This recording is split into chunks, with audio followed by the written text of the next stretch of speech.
اصلا نترسید احمدی از حرکتی که نیلسون برای ترسوندنش انجام داد. پرتاب ماهینی که از آخرین بخت‌های تیم پرسپولیس، ماهینی پرتاب میکنه به درون محوطه جریمه، اونجا شلوغه و توی دروازه. گل برای تیم پرسپولیس توسط هادی نوروزی در چه دقیقه 92 هادی نوروزی دروازه گردان رو باز میکنه. روی پرتاب بلند دیگه کاری نمیتونست بکنه شهاب گردان.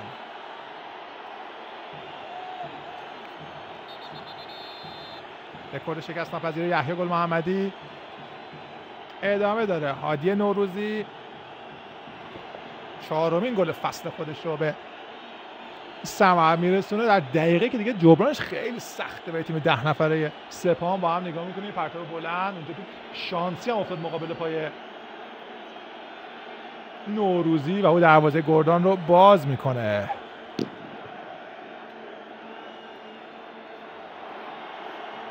باید همون دقیقه 90 حساب کنیم. رکورد